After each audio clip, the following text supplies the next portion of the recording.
오늘 우리가 에베소서 5장 18절에서 21절 말씀 가지고 오직 성령의 충만함으로 라는 제목으로 말씀을 나눌 텐데요, 오늘 본문 말씀 보면 크게 우리에게 두 가지 명령하고 있습니다. 하나는 술 취하지 말라는 것이고요, 다른 하나는 성령의 충만함을 받으라는 것입니다. 우리가 입어야 할 가장 중요한 것이 있다면요, 오늘 말씀에서 보는 성령의 충만함이고요, 벗어야 할 가장 중요한 옷이 하나 있다면 술 취함이라고 하는 옷이라는 것입니다. 여러분, 성령 충만함은 우리 그리스도인에게 있어서 능력이 됨을 기억하시길 바랍니다. 우리가 빛으로 사는 능력, 세월을 지혜롭게 아끼며 사는 능력, 앞서 말씀 같이 나누었던 정말 우리가 그리스도인답게 살아갈 수 있는 그 능력은 우리로부터 오는 것이 아니라 성령의 충만함으로 말미암아 가능한 것입니다. 예수님의 제자들이 그랬습니다. 예수님께 잘 배웠고 다짐도 했는데 막상 현실에서 고통이 불어닥치고 두려움이 불어닥칠 때 그들은 와르르 무너져 버리고 말았거든요. 근데 부활의 주님을 목격하고 그들이 마침내 약속하신 성령의 충만함을 받았을 때 그들은 달라졌습니다. 완벽해진 것은 아니었어요. 그러나 그들 안에 여전히 때로는 실수하고 실패하기도 하지만은 분명히 다른 변화, 더 이상 예수님을 버거워하지 않고 무언가 기꺼이 힘있게 따른 모습, 눌러놔도 다시 솟아오르는 그들 마음 안에 있는 사랑과 열정으로 다시 도전하고 다시 나아가고 다시 꿈꾸고 그렇게 예수님을 쫓아가는 그들의 삶으로 변화되었던 것을 보게 됩니다. 성령의 충만함에서부터 말이죠. 우리 보배로운 성도 여러분, 우리가 예수님 믿고 구원받은 이후로 하나님의 자녀다운 삶을 산다는 것은, 그리고 지속해 간다는 것은 우리의 힘만으로는 할 수 없음을 기억하시길 바랍니다. 아기가 태어나는 게 다가 아니라요, 태어났으면 자라가야 하잖아요. 엄마 품에서 엄마 젖을 먹으며 아기가 자라가는 것처럼 우리도 예수 그리스도 십자가 보혈로 죄 씻음 받아 거듭났다면 그 이후로 우리가 자라가고 우리가 끊임없이 그리스도의 장성한 분량에까지 이룰 수 있는 것은 내 힘으로가 아니라 성령께서 주시는 능력, 그 충만함으로 이룰 수 있음을 기억하시기를 바랍니다. 특별히 여러분, 우리의 실패의 자리에서요, 우리는 늘 그런 생각들 하게 되지 않습니까? 아우, 나는 안 되나 봐. 내가 예수님도 믿고 예수님도 안다고 했는데 또 이렇게 그냥 나는 실수하고 또 이렇게 실패했고 또 이렇게 그냥 죄 가운데 살았고 또 이렇게 하나님 앞에 그냥 실망시켜드렸고 말이지. 근데 여러분, 그럴 때마다 우리가 해야 할 것은 무엇인가 하면, 여러분 잘 깨달으셨습니다. 그렇습니다. 내 힘으로 되지 않는 것입니다. 내 의지로 되지 않는 것이고요. 그런데 그때 우리가 기억해야 될 것이 있다면 성령 충만함을 간구하는 것. 내 힘으로는 안 되나 성령의 능력으로는 가능한 줄로 믿습니다라고 고백하시면서 그 충만함을 구하는 것이 바로 우리의 삶의 지혜인 줄로 기억하시기를 바랍니다. 그래서 여러분, 우리가 성령 충만함 받으며 살아야 되는데요, 예수 믿은 이후로 우리 안에 성령께서 계시지만 그분이 우리 안에 충만한 능력으로 함께 하시는 인생을 살아야 할 텐데요, 그러려면 우리가 구하기 전에 먼저는 한 가지 내려놓아야 할 것이 있습니다. 오늘 본문은 그 우리가 내려놓아야 할 것에 대해서 술 취함이라고 말씀하고 있습니다. 이 말씀에 대해서 참 교회 안에서 성도들 안에 이런저런 설왕설래가 많았습니다. 이 말씀 가지고 어떤 분은 술에 대해서 정말 엄격하게 신앙생활 해야 돼 라고 말씀하시는 분도 있고, 또 어떤 분은 야, 여기 먹지 말라고 말씀하지 않고 취하지 말라고 말씀하고 있지 않니? 그러니까는 먹는 것은 괜찮아 라고 말씀하신 성도님들도 계십니다. 실제로 여러분, 전 세계의 다양한 기독교인들 사이에서 사람에 따라, 지역에 따라, 교단에 따라 이 술에 대한 관점은 생각보다 여러분 사실 굉장히 다양합니다. 그래서 때로는 여러분들이 좀 혼란스러우실 수도 있고요, 세계 속의 다른 그리스도인들을 만나게 되면 당황하실 수 있는 지점들이 있어요. 우리 대한민국은 특별히 좀 더 경건주의 전통에 가깝기 때문에 유독 술을 더 멀리하는 경향이 있거든요.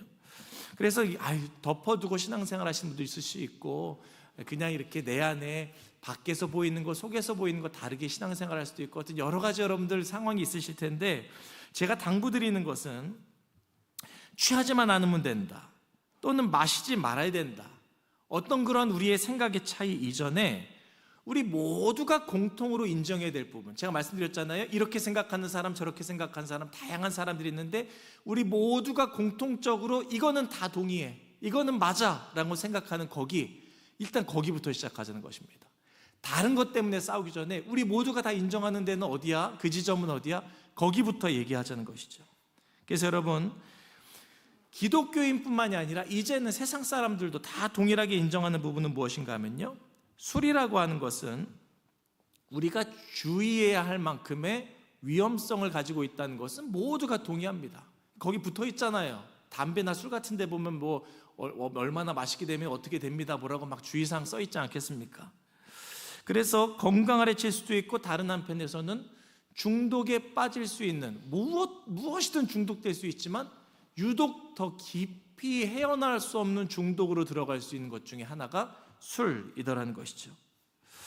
여러분, 이러나 저러나 이 대한민국 감리교회 목사는 처음에 목사 안수를 받을 때 서약 중에 그게 있습니다.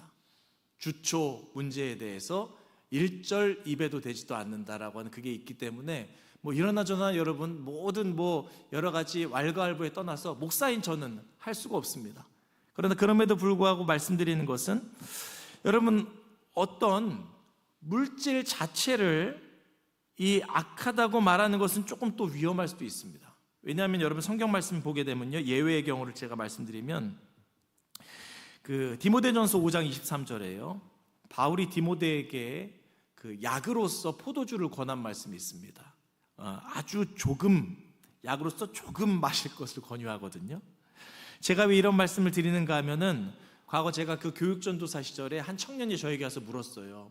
전도사님, 매운탕을 끓이는데 제가 보니까는 거기에 생선 잡내를 잡으려고 청주를 넣던데 제가 그 매운탕 국물을 먹어도 될까요 말까요? 라고 질문했는데, 저도 그때 너무 순수하고 아주 철저히 지키는 입장이었기 때문에 글쎄요, 먹으면 안 될 것 같은데요 라고 말했는데, 집에 와보니까 또 그러면 막 고민이 되는 거예요. 근데 무슨 말씀을 드리고자 하냐면, 여러분, 우리가 어떤 것 하나에 물질 자체를 악하다고 하면 이것저것 생각이 뒤죽박죽 될 수가 있어요. 본질에 좀 집중할 필요가 있습니다. 칼이라고 하는 것이요, 사람을 죽일 수 있는 도구가 될 수 있지만 요리를 해서 누군가를 먹여서 살릴 수 있는 도구가 될 수도 있거든요. 세상 모든 것을 하나님이 선하게 지으셨고 만드셨는데 우리가 물질 자체가 악하다고 할 수 있는 건 어떤 것도 없습니다. 근데 그것이 헛되게 사용되면, 그것이 악하게 사용되는 것이 문제라고 할 수가 있는 것이거든요. 그래서 여러분, 무엇보다도 부탁을 드리는 것은 물질이 아니라 본질에 충실할 수 있는 믿음의 성도들 되시기를 부탁을 드리겠습니다. 그럼 오늘 말씀도요, 우리가 당장 이것에서 그냥 물질에만 자꾸 집중하지 말고 본질에 집중해서 도대체 술 취하지 말라라고 하는 말씀이 오늘 나에게 주는 이 교훈은 무엇인가를 생각하게 될 때 두 가지 좀 이야기를 나누고 싶습니다. 그 당시의 상황을 고려해 볼 때요, 여러분, 당시에 바울이 술 취하지 말라라고 말하면 사람들은 머릿속에, 그 당시 사람들은 두 가지 장면이 떠올랐을 거예요. 한 가지는 에베소에 세워져 있었던 아데미 신전, 거기에는 그 아데미라고 하는 여신에게 예배하는 장면을 떠올렸을 것입니다. 술 취하지 말라라고 말하면. 왜냐하면은 아데미, 아르테미스라는 단어 들어보셨죠? 아데미가 아르테미스예요. 그래서 거기 큰 여신을 섬기는 것이 가장 유행하던 그 당시의 종교였는데, 그 여신에게 제사를 드리려면 술이 필요했습니다.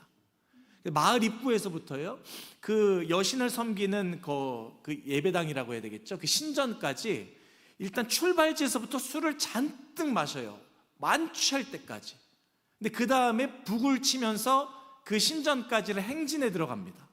그러면은 만취했죠. 북을 막 강하게 올리고 사람들이 소리를 지르죠. 흥분 상태가 되지 않습니까? 그때 이루어지는 마음 안에 그 몽롱함, 그리고 다른 한편에서는 흥분, 그 어떤 느낌들을 신과 이렇게 접촉하는 어떤 것이라고 여겼습니다. 그래서 신적인 어떤 체험, 그래서 그것이 바로 자신들이 믿는 신을 경배하는 것이라 생각했는데, 거기에 그것을 통해서 물질적인 복을 받는다, 건강의 복을 받는다, 이런 믿음 안에 기독교인들이 동참하는 것입니다. 그래서 오늘 바울이 너 술 취하지 말라라고 하는 말은 너 거기 동참하지 마. 너 예수 믿는다고 해놓고 어떻게 우상 숭배하는 데 가서 거기서 같이 그렇게 술이 만취해가지고 그 길을 그렇게 같이 따라갈 수가 있니? 하나님 믿으면 오직 하나님만을 섬겨야지 우상 숭배하고 거기 여신들을 섬기며 거기서 얻을 복을 함께 구하는 것이 말이나 될 수 있느냐라고 하는 오늘 그러한 경고의 말씀을 사도 바울이 지금 주고 있는 것이거든요.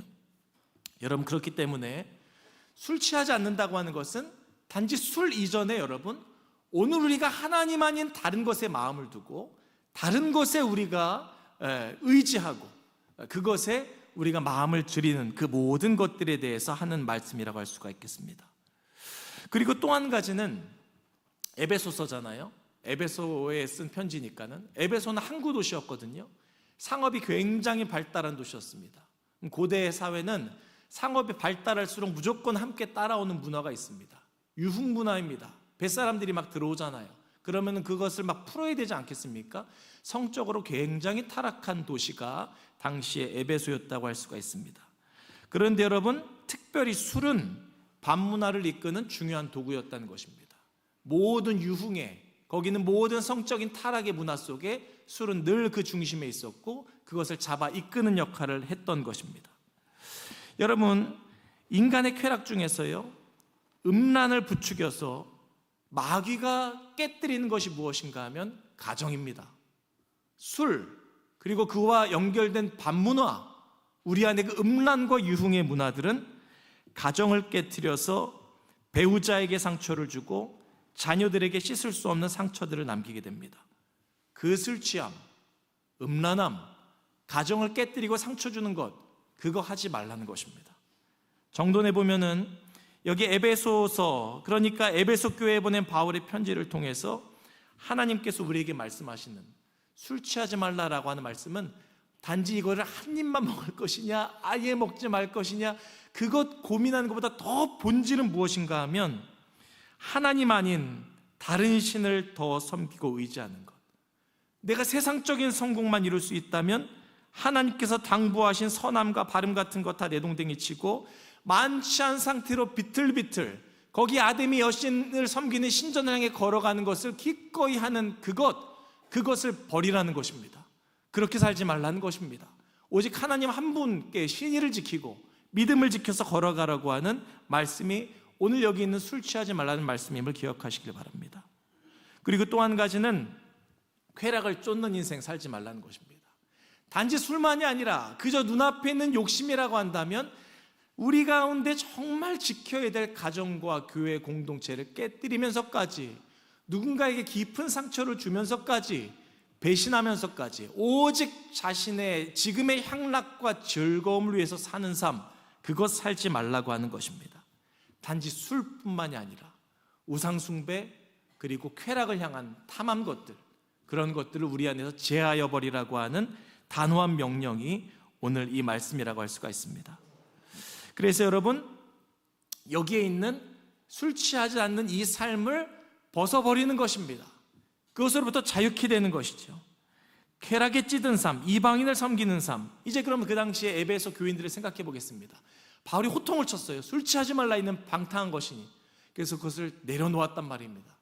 전에는 어제까지만 해도 실컷 밤에 그냥 그렇게 술 취해가지고 거기 유흥문화에서 놀다가 또 그저께만 해도 아데미 여신 따라서 그렇게 아주 무언가 일확천금의 꿈을 꿈꾸며 살다가 다 내려놓고 교회, 조용한 교회 와서 가만히 앉았단 말입니다.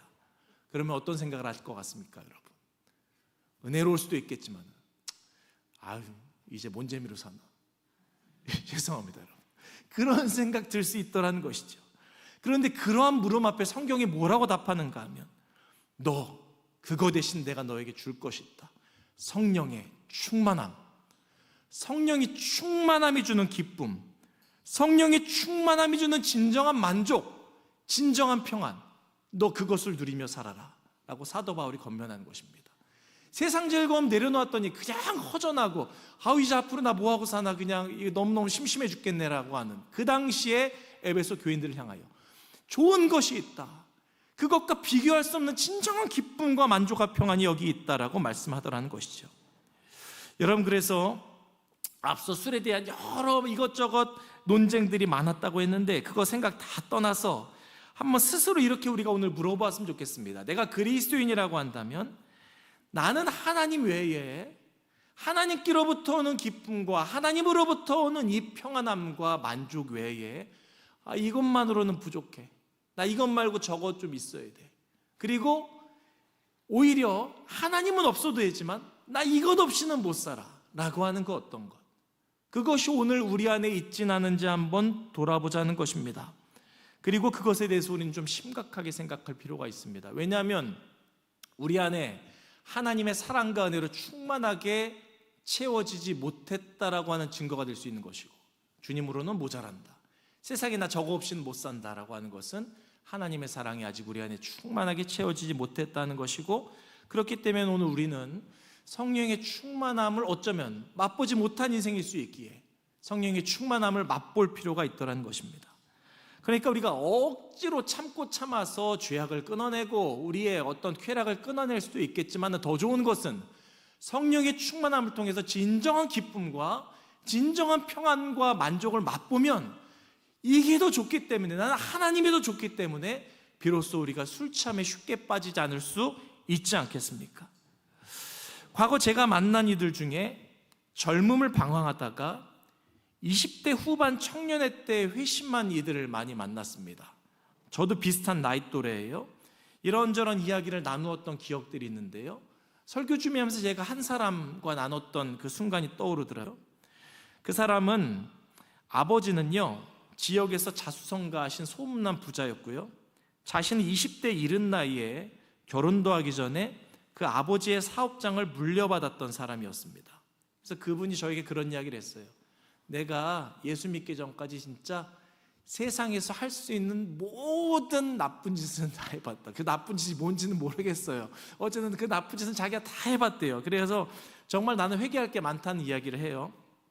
그 뒤로 어떻게 예수 믿게 되었는지는 제가 얘기가 생각이 나지 않고 그 이야기 장면이 생각이 납니다. 제가 이제 제주에서 그분을 만났었는데 한 공동체 안에서 거기는 이제 나름대로는 약간 수도원적인 그런 게 있어서 하루에 2시간씩 노동의 시간이 있었어요. 그래서 뭐 한 달마다 노동이 바뀌는데 그때는 굉장히 거친 일을 했어야 됐었어요. 이제 밖에서 한 달 정도 막 나무 같은 큰 거 잡다한 거 막 옮기고, 하여튼 온몸에 먼지 막 범벅이 된 그런 노동을 한 달 정도 같이 했었는데, 그거 2시간 정도 마치고 이제 그늘에 앉은 거죠. 너무 더우니까 쉬려고. 그래서 이제 바람은 산들산들 여름이었는데 바람이 부니까 시원하고 가만히 앉아서 물 마시면서 대뜸 그분이 그런 이야기를 저에게 했습니다.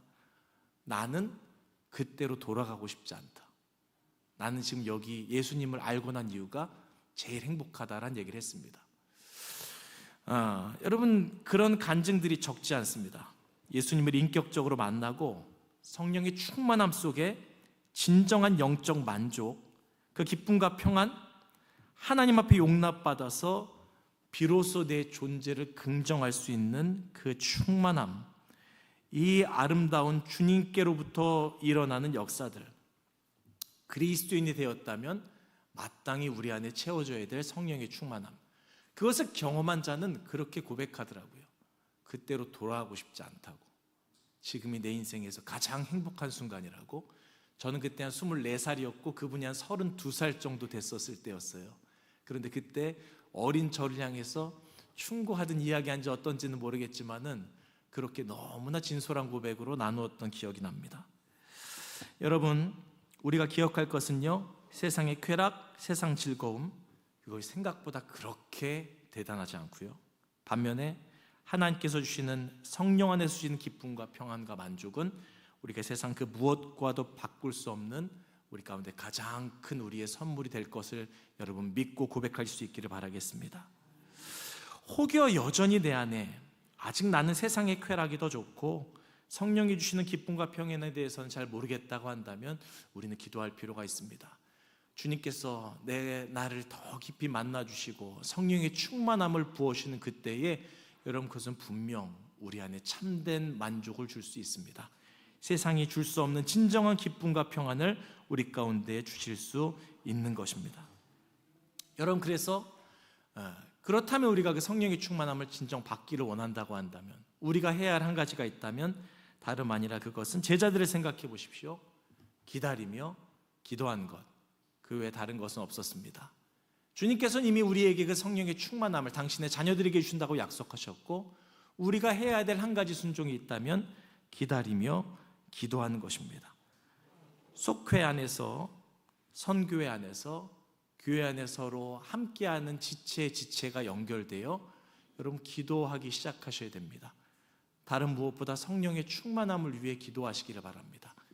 예수 그리스도의 사랑, 나를 향한 주님의 뜻과 마음, 그 풍성함을 내가 더 깨달아 알 수 있도록 여러분 그 충만함을 구하며 살 수 있는 믿음의 성도들 되시기를 바라고, 그래서 여러분 그리스도인이면서도 성령 충만하지 못한 태로 살아간다고 한다면 그것 얼마나 억울한 일이겠습니까? 이미 그리스도에 대해서 하나님의 자녀라고 한다면 마땅히 그분이 우리에게 주시는 선물, 그 성령의 충만함을 받아 누리며 살아가야 하지 않겠습니까? 오늘 특별히 말씀에 이제 이후에 이어지는 뒤의 말씀이에요. 우리가 그렇게 성령 충만함을 받을 때 우리 안에서 일어나는 여러 가지 몇 가지 일들을 말씀하고 있습니다. 19절에서부터 21절까지 말씀이 나오는데요. 여러분, 성령 충만함 받음으로 인해서 여러분들이 입술에 찬송이 시작되기를 축복합니다. 시와 찬송과 신령한 노래로 서로 화답하며 마음으로 주께 노래하고 찬송하는 일들이 역사됐는데 그것이 그렇게 기쁘고 감사하더라는 것입니다. 여러분, 무엇으로 서로 간의 대화를 이어가고 계십니까? 성도 간의 대화 속에 풍성한 찬송의 화답이 있기를 축원합니다. 성령 충만해서 내가 경험한 영적인 승리를 말할 때 우리 속원들이 거기에 아멘으로 대답해주고 함께 그 일에 기뻐해주는 역사가 있게 되기를 축복합니다. 내 안에서 만난 하나님의 사랑과 은혜를 말할 때 듣는 이들이 거기에 할렐루야 아멘으로 화답하며 모든 영광을 하나님께 올려드릴 수 있는 것들이 우리 안디옥 교회 예배 곳곳에서 일어날 수 있기를 축복합니다. 그리고 두 번째는 감사입니다. 감사하되 범사에 우리 주 예수 그리스도의 이름으로 하나님께 감사하는 것입니다. 여러분, 감사는 참 어려운 숙제일 수 있습니다. 그러나 우리가 성령 충만하면 감사하게 됩니다. 감사의 제목들이 발견될 뿐만이 아니라 예수께서 나를 얼마나 깊이 사랑하셨는지를 내가 날마다 더 알게 되기 때문에 우리는 모든 상황 속에서 다시 한번 감사할 수가 있고, 그 감사가 곧 우리의 삶을 만족하게 하고 기쁨으로 이끌어줄 수 있음을 기억하시길 바랍니다. 그리고 세 번째로 여러분, 우리는 성령 충만함 가운데에서 서로 복종하게 됩니다. 복종이라는 말이 여러분 부정적으로 들리실지 모르겠지만 풀어서 말씀드리면 그렇습니다. 용서, 배려, 화해, 섬김, 희생과 같은 것들, 그러니까 서로가 서로를 위하는 것입니다. 여러분, 성령 충만함은 앞서 내 안에서 찬송이 시작되고 감사가 시작되는 나의 안에서 일어난 일이 있지만, 더불어서 성령 충만은 우리라고 하는 곳 안에서 무언가 역사가 일어납니다. 나와 너 사이에 끊임없는 서로 간의 배려와 서로 간의 헌신, 또 섬김, 용서로 말미암아서 우리 전체를 풍성하게 하는, 가정을 풍성하게 하고 교회를 풍성하게 하는 역사가 바로 여기 성령의 충만함 가운데에서 역사하게 되더라는 것입니다. 세상의 쾌락은, 세상이 주는 즐거움은 그때 잠시 짜릿할지 모르겠습니다. 얼마나 그 달콤할지 모르겠습니다.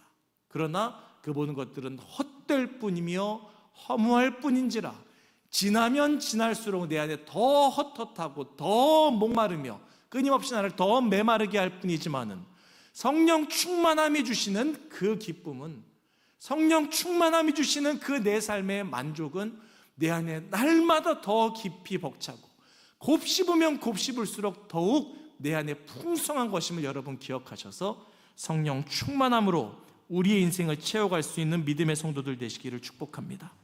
그래서 말씀 정돈하겠습니다. 여러분, 세상은 우리로 하나님이 아니라 다른 어떤 무언가를 따르며 살라고 유혹할 것입니다. 그리고 인생에서 우리 하나님 안에서 누리는 기쁨과 평안 대신에 세상이 주는 그 쾌락으로 채우라고, 너 지금 하루가 모자라고 지금 그렇게 살아야지, 언제 하나님께서 받는 그 시시콜콜한 것 가지고 살아갈래? 라고 우리 마음속에 세상은 속삭일지 모르겠습니다. 그러나 예수 그리스도께서는 우리를 죄에서 구원하사 하나님의 자녀로 삼아주셨고 성령을 보내시고 충만케 하사 우리로 하여금 하늘의 기쁨, 하늘의 평안, 하늘의 만족, 진정 우리 안에서 생수가 우리의 배에서 흘러나와서 우리를 넉넉하게 적시게 하는 그 은혜를 주시고자 그렇게 작정을 하셨습니다. 여러분, 이 여정이 마냥 쉬운 것은 아닙니다. 그러나 우리는 다시 한번 이것을 사모하기를 원합니다. 오늘 먹어도 또 목마를 세상의 즐거움에 여러분 너무 매이지 마시고 다시 한번 성령의 충만함을 간구하면서 하나님께로부터 오는 그 풍성함 속에 찬양, 감사, 서로 간의 섬김, 이것으로 다시 한번 우리의 삶을 채워가 볼 수 있기를 바랍니다. 분명 여러분 만족할 것입니다. 정말 그 많은 수많은 증인들이 있습니다. 서로 간에도 그 증인이 되어주시고 우리가 무슨 벌거벗은 임금님처럼 거짓말하자는 것이 아니라요, 진짜 경험하고 진짜 내 안에서 주시는 그 진정한 기쁨으로 말미암아 그것을 누군가에게 이야기해 줄 수 있는, 여기 진짜 삶의 이유가 있더라, 여기 진짜 기쁘고 내 안에 나를 만족할 수 있는 그 은혜가 여기 있더라, 우리 그렇게 고백하며 살아갈 수 있는 성령 충만한 성도들 다 되시기를 주의 이름으로 간절히 축원합니다. 우리가 잠시 같이 기도하겠습니다. 우리 그래서 오늘 이 아침 주님 앞에 그렇게 기도하겠습니다. 주님, 세상의 취함에서 나를 깨워 주시옵소서. 나의 마음의 중심을 성령께서 건지시고 붙드셔서 다시 한번 충만한 은혜로 나를 채워 주시옵소서. 우리 성령의 충만함을 구하며 잠시 함께 기도하도록 하겠습니다. 하나님 아버지, 오늘 이 아침 에베소서의 말씀을 의지하여 주님께 간구하오니 우리 안에 있었던 헛된 마음들, 술 취함을 향한 우리의 마음들, 세상을 향한 우리의 마음들을 거두시고 주여 오늘 이 아침 우리의 심령 안에 성령의 충만함으로 기름 부어 주시옵소서. 우리의 머리에서부터 발끝까지 우리의 마음 구석구석마다 주 거룩하신 영께서 우리를 채우시고 그리스도의 사랑을 가르쳐 주시고 십자가의 사랑을 우리 안에 채우시고 부어주셔서 그 성령 안에 주의 사랑으로 충만한 그 은혜로 말미암아서 풍성케 하여 주시고 그 안에 주님을 노래하며 그 안에 감사하며 그 안에 서로를 섬기며 오늘 하나님 우리의 삶을 다시 바로 세워가게 하여 주시옵소서. 우리의 삶을 든든히 다시 한번 세움으로 말미암아서 하나님 앞에 영광 돌리며 하나님 정말 주님께서 오늘 나의 삶을 통하여 하시는 놀라운 역사들을 하나님 보며 살아갈 수 있도록 도와주시옵소서. 채우며 살아갈 수 있도록 도우시고 인도하여 주시옵소서. 믿습니다. 주님 역사하여 주시옵소서. 주님, 이 시간에 간절히 성령의 충만함을 구하오니 이 시간 우리 안에 충만하게 채워주시고 다스려 주시옵소서. 아담이 신전으로 향하던 비틀대는 걸음을 멈추고 성령의 빛 가운데에 바른 길, 고치는 길, 새롭게 거듭나는 길을 향하여 걸어가게 하여 주시옵소서. 성령 충만함으로 말미암아서 우리에게 주어진 한계를 넘어서고 극복하는 인생 되게 하시고 선하고 바른 길, 아름답고 복된 길, 하나님이 기뻐하시는 우리의 인생길을 걸어가게 하여 주시옵소서. 우리를 사랑하사 끝까지 포기하지 아니하시는 예수 그리스도 이름으로 기도합니다. 아멘.